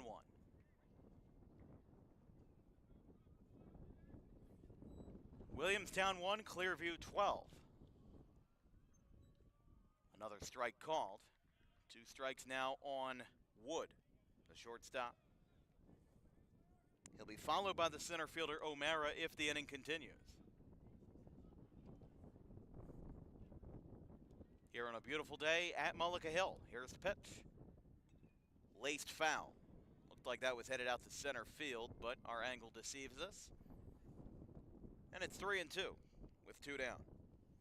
Williamstown had back-to-back strikeouts from Fair.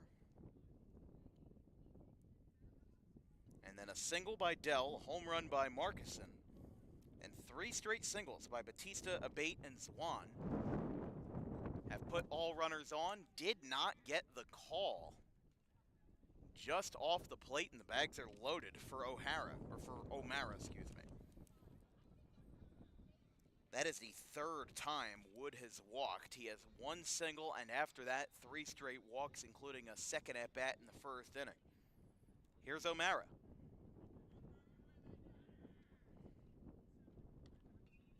I mean, Williamstown definitely has just got to get some offense going. This Clearview offensive barrage is clearly, I mean, the train is full speed ahead for Clearview.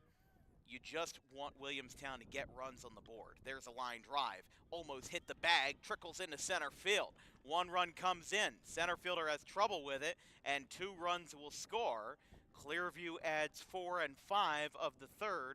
It is 14-1. I have been very surprised by this. You know, Williamstown, obviously, like we said, 6-17 last year, missed the playoffs. I think going into this game, you know, you're making notes about it and you're saying, well, both teams graduated a fair number of players, and the 2 games between these two were relatively close. 5-2, Clearview over Williamstown. In fact, Clearview's won the last 4 appearances between these 2 teams in a row. Williamstown last won versus the Pioneers back in 2022 at Williamstown, back when Anthony Reagan was coaching the Pioneers. Pitch from Fair after looking back to second, misses away. But not only have I been surprised by how many runs Williamstown has allowed, I've been surprised by how well Clearview has done. I mean, they have just been hitting and hitting and hitting and hitting. They've gotten a lot of bad locations like that, and the count's 3-0. But then when they do get a ball in the zone, they mash it. I mean, like we said, 2 home runs. They're now up to 11 base hits on the day. It's not an easy thing to do at this level, especially on opening day. Williamstown, like we said, played 10 scrimmages, and now the bases are loaded. After Reeder walked, and he is the 10th batter of the inning, Clearview has now batted around in 2 of 3 innings. And in the inning that they didn't bat around, they brought 7 batters up. Jim Slade looks like he was coming out to the mound. I think they're going to hold on to him for now.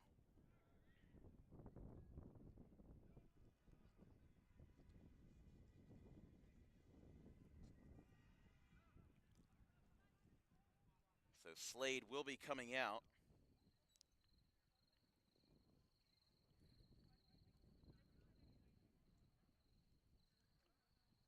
We'll see if they go for a change or not, but Williamstown plays Washington Township on Wednesday and then Cherry Hill East on Friday the 4th in an Olympic and Tri-County crossover. And then for Clearview, they've got their hands full as well with a lot of early games. They've got GCIT on the road on April 2nd, Kingsway on April 4th, more Tri-County Royal appearances, and then Deptford on Saturday at 4 o'clock.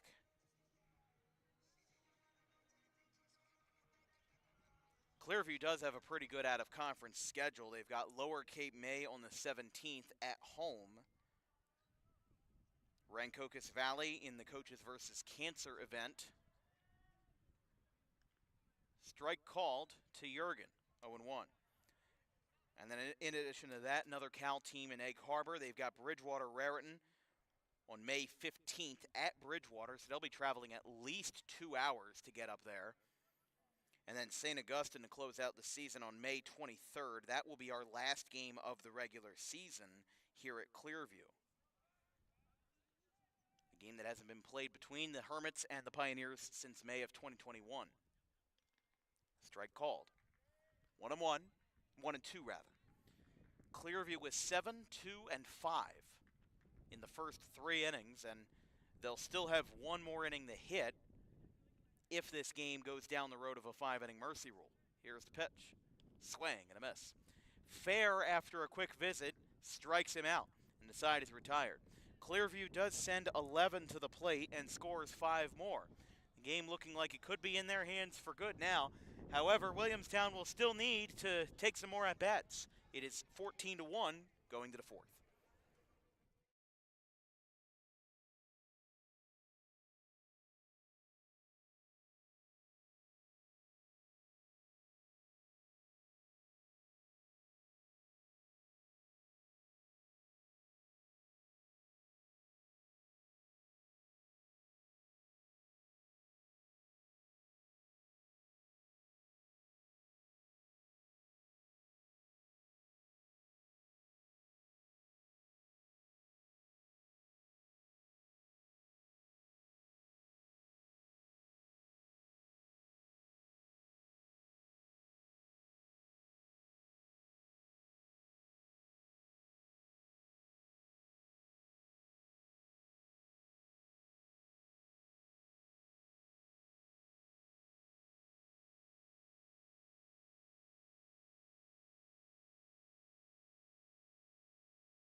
Dell still on the hill in the top of the 4th inning. This broadcast is brought to you by the Dangerous Adrenaline Wrestling Gladiators, or Dog Pro Wrestling, South Jersey's premier pro wrestling organization with high-flying entertainment and non-stop action throughout the Garden State. Visit DAWGProWrestling.com for more information. On April 17th, they'll be at the South Jersey Geek Fest at Rowan University, handing out some more information about their future events at the Rowan campus. As a high dribbler out to second base, Gathers almost beat him, but he is out by a step, and there's out number 1.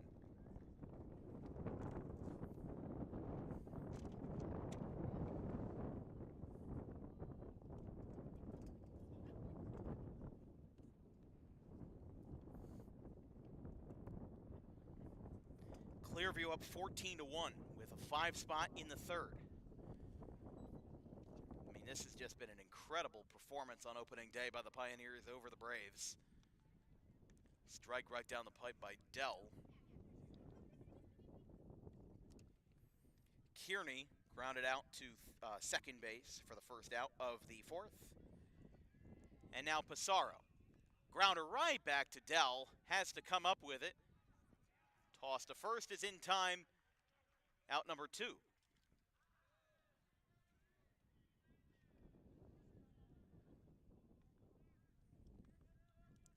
And now here is Ryan Walker. So Walker remains in the game now, back as a DH. High school substitution rules are very vague. I would say that high school substitution rules are kind of as close to the Wild West as you can get. We had a game with Vineland and Cumberland where the first baseman was pinch run for, and then it was less than one out, or I'm sorry, it was less than 2 outs, and it wasn't a courtesy runner because Bodine was the first baseman. But then the umpire signaled to both coaches, first baseman's re-entering the game. Bodine, that was. So I don't understand all of the rules. I'd have to dig into the high school New Jersey rule book to understand it. I think that they should be more strict on substitution rules, especially to prepare players for college. Because you can't just do that in college. There's really not much of there's no courtesy runner. There's no fake substitutions that don't apply in the next inning. Now the counter side to that, the counter argument would be for these small programs, like Williamstown has right now about 12, 13 guys in the dugout.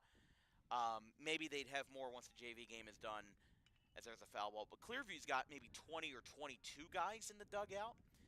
And then you also consider that these are really big schools.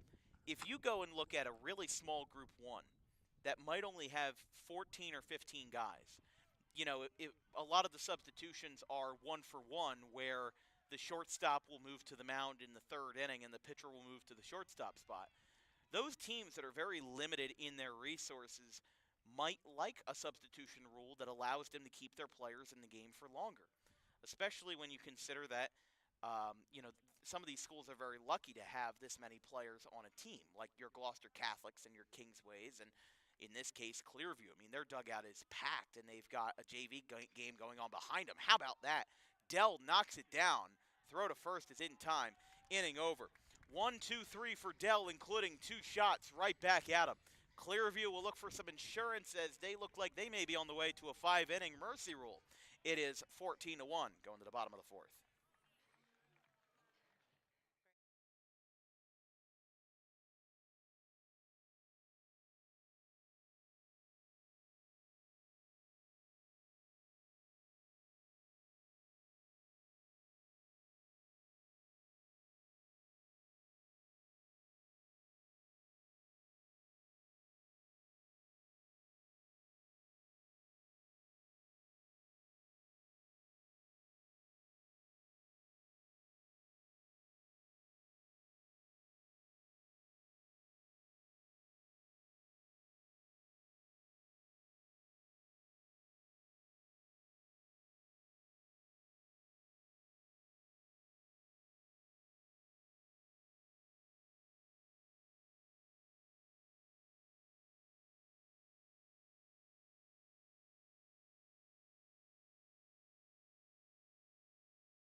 Clearview's golf cart sitting there down the third base line, a little John Deere action. We're in the bottom of the 4th inning here at Clearview. This broadcast is brought to you by Vincent's Lawn Care, high quality provider of excellent landscaping all throughout South Jersey since 2021. Give them a call today for all of your landscaping needs, 609-413-0403. And just for your road ahead on Dan Wilkins Broadcasting, we've got a heavy schedule on kind of the opening week. It's been weird this year with the NJSIAA allowing teams to start their games kind of whenever. We were talking about earlier, Pittman only played 2 scrimmages in the spring. Oh, that one was a foul ball hit off of Manganello. Meanwhile, Williamstown played 10, and some of them in Myrtle Beach. But this is this and tomorrow will be where most of South Jersey is starting their season. Only 10, 15, maybe 20 teams actually bit the bullet and played early. Now, we talked to John Hopley, and one of the things that he said, by the way, new pitcher in the game for Williamstown if there's a swing and a miss.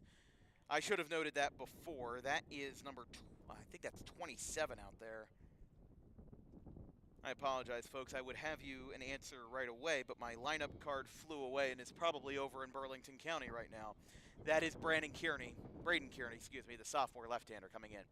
But anyways, we talked to John Hopley, and the reason why he started his season early, he was the first team to play in South Jersey. Played March 25th, which was 6 days ago, last Tuesday, versus Millville. Now, he was supposed to play on the 24th. Rain pushed it back, but the reason why he played that early was because for a small school like Pittman, where a couple years ago their graduating class was as little as 99, they had 11 days where they couldn't have any athletics. If you think about a school like Williamstown or Clearview, they can do a senior trip without much damage, as there's a pop-up into shallow left. The left fielder doesn't see it. Center fielder will go over and make the catch for out number 2. So he is retired there. But what we were saying to John was that senior trip is 8 days with no athletics, and then there's a Thursday prom that goes into a senior prom weekend of all sorts of activities where they also don't have any athletics. So the reason why they wanted to start early and only have 2 scrimmages was because the weight of not playing any games for 11 days in your season, it cuts out the amount of out-of-conference games you can play. And for the Tri-County baseball fans at home, you know that, well, you've got to play 10 division games, and then the conference selects a couple of non-division games for you per season. So it really only leaves you with 4 or 5 slots for out-of-conference games, 6 or 7 if you're really ambitious. And not a lot of coaches are as ambitious as Coach Nick Core. By the way, count is 0-2 as Kearney making quick work of Clearview in the bottom of the 4th. So it's interesting to see those philosophies go head-to-head. You know, Pittman played a first-year head coach in Valdra Forbes over at Millville. And it'll be interesting to see how Pittman's early start helps or hurts them throughout the season. This one's popped up, lost sight of the ball. It's in center field, though, and the inning is over. Side is retired. It's for the first time today. Clearview not only doesn't cross the plate, they don't even get on the board as Aiden Davidson makes a couple of plays in center field. Last chance for Williamstown. They will need 4 runs to stay on the board. It's 14-1 going to the top of the 5th.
Last outs for Williamstown in the top of the 5th inning.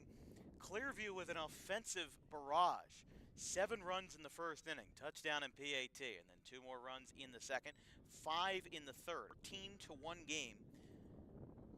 Clearview has hit 2 home runs, one in between the 2 fences by Tyler Dell. I keep messing his name up. Ian Markison with a home run over towards the JV field. It's a pop-up back to the pitcher. Look out, collision, ball drops. Markison and Dell got their wires crossed, and Colbert will stay alive in his at-bat. Colbert walked in his first appearance.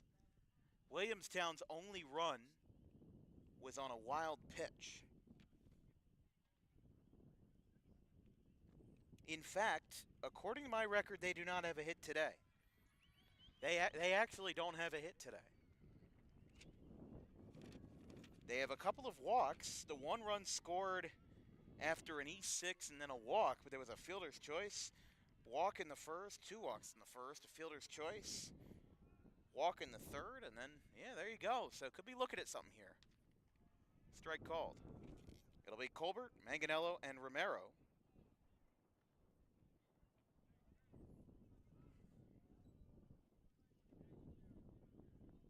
One ball, 2 strikes. Nobody out here in the top of the 5th inning. And right down Broadway for strike number 3 and out number 1. Colbert goes down on strikes.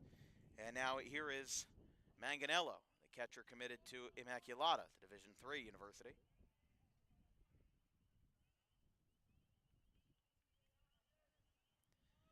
Clearview with a win would improve to 1-0.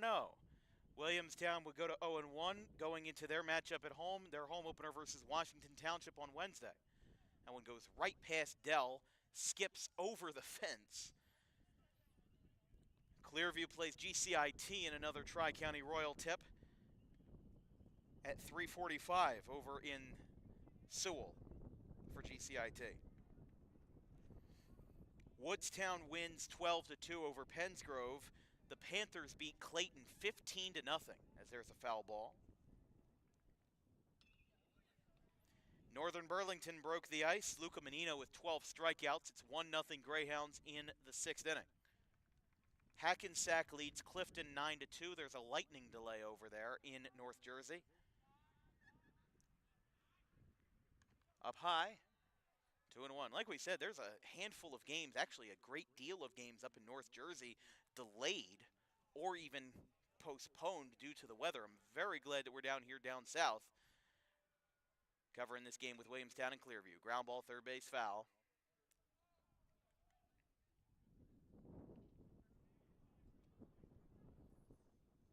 And actually the final score, 1-0 Northern Burlington over Cinnaminson.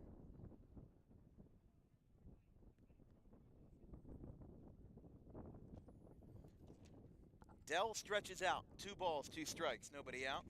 Here in the top of the 5th inning. Williamstown needs some extra runs to stay in the ballgame and avoid a mercy rule. Fly ball popped up in the infield. Who's got it? It is caught by the shortstop Wood, and there's out number 2. 1 out away for Tyler Dell. Helped his own cause greatly in the 2nd inning with a home run.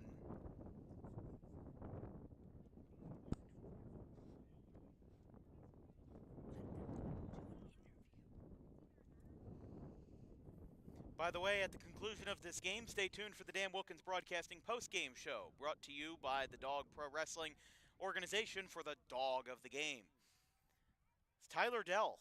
Looks like he's a pretty unanimous candidate for that one. Home run at the dish, not to mention 4 strikeouts on the hill. And to this point, currently chasing a very good number here versus the Braves. Here's the pitch. Strike called there, and it's 0-2. Clearview gets out of the gates running. 7 runs in the first, 5 in the 3rd. 2 home runs to leave the yard, and they have held Williamstown to their wits' end. 0-2 from Dell. Poked foul, and Romero stays alive. Romero popped out to first in his first at-bat. Williamstown has Washington Township on Wednesday, Cherry Hill East on Saturday. As here we go. No balls, 2 strikes. Dell kicks and delivers. He got him right down the middle, and Tyler Dell has thrown a 5-inning no-hitter versus the Williamstown Braves. A couple of walks, an error or two, but in the final scorecard, Tyler Dell has done it. It doesn't count for 7, but those guys are fired up in a 14-1 final over the Williamstown Braves. They meet Tyler Dell with plenty of hugs, celebrations, and rejuvenations, as after Clearview started last year 0-4, they start 2025, the second year with Coach Nick Core in the win column, 14-1. He strikes out Romero to do it, his 5th strikeout of the day. And how about it? Tyler Dell with a home run at the dish and 5 strikeouts on the mound en route to a no-hitter. 14-1, Clearview beats Williamstown. Stay on the air here, and we will stay right with you for a post-game interview with Dell in just a moment.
Welcome back. Here our Dog Pro Wrestling dog of the game. It's Tyler Dell. No hitter in 5 innings, 5 strikeouts, and not to mention a home run at the dish. This is a huge win for Clearview. Started out last year 0-4. How'd you feel out there today? Felt great. It was great to be back with the fellas. So. Yeah, and I mean, I cannot stress enough how big of a win that is for you guys, especially you guys were the upset people last year. 6 seed beating Mainland in the quarterfinal round. Put yourself up to the test versus the 7 seed or the 6 seed Shawnee as well. So, I mean, you listen, you guys played a great game and 7 runs in the first inning. How did that feel for you getting up there and then having to take a 25, 30-minute break before you got out to the hill? I didn't see Core send you out to throw at all. I went out there a little bit, but it just felt great to have a lead going into the second inning. I mean, the guys, they did a great job getting on. Fine. We knew we were going to have to get a lead off rip, so we did a great job of doing that. And it really killed their energy. It was huge for us. So. And, I mean, changing pitchers in the first inning, that always gets you guys fired up. But you guys also had a very strong presence from the student section today. Yeah, we did. Yeah, I mean, that's something we always see during the football and basketball games, but they brought it for opening day. Yeah. What was it like having that support crew of your friends and classmates behind you? I mean, it's awesome having the energy and some of my best friends come to watch me. It's a great feeling. I love the sport, and I thank everybody for everyone who came. Of course. It's always a great thing to be here at Clearview. And first of all, that home run that went out to left center field on your part, did you think that was going out? Because it just cleared the fence out there. I had a feeling, but I don't know. I was a little confused at first. So I was glad it went out, though. Oh, yeah. I think it just maybe went 2 or 3 feet over the fence. But now that you guys are up 1-0, got some important games with GCIT and Kingsway, more Tri-County Royal games going into a weekend slot with Deptford. What's the mentality going forward? You guys seem to be very energized, very loud in the dugout, and just ready to go. What are you guys thinking going forward? I mean, you got to keep the energy up, spirits high, just go out there and have fun. So I think that's what we're going to keep doing. It's excellent to hear. Mr. Dell, thank you very much. We're going to have our usual DWB tradition. We're just going to have you sign the game notes, just anywhere there on the bottom. Make it nice and big. And we are going to send Mr. Dell on his way. I think one of our reporter friends, Brian Tortell, is down there. As Tyler Dell gets himself known here on opening day, 14-1 the final. Thank you very much. Appreciate it. All right, so Dell is going to talk to Brian down there, and Clearview is going to get their stuff settled down. So how about that for Clearview? Opening day win, 14-1. Had runs in the first, second, and third. Didn't score in the fourth, but that is always the kind of win that you want for Clearview. You always want a win that's entertaining.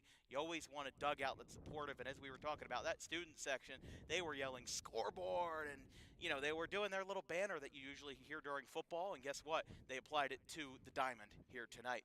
Again, your Dog Pro Wrestling dog of the game is Tyler Dell with a 5-inning no-hitter, 5 strikeouts, 3 walks, and 1 unearned run thanks to an error in the field.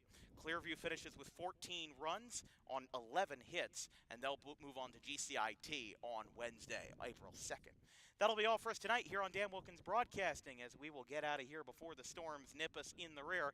We've got another Olympic Conference game between the Shawnee Renegades and the Cherry Hill West Lions at 3:45 tomorrow afternoon from Tom Trotman Field. From our entire crew, our social media coordinator, Haley Mejia, our graphics crew, Gavin Van Rel, Caleb Lane, and Liam Nolan, my producer and color commentator for today, Donna Wilkins. That's our second mother-son game of the year. Glad to have her back for a couple of games in this spring. I'm Dan Wilkins. We'll see you tomorrow up the other end of 55. It is Cherry Hill and Shawnee coming up tomorrow. Have a good one, folks. Clearview wins at 14-1.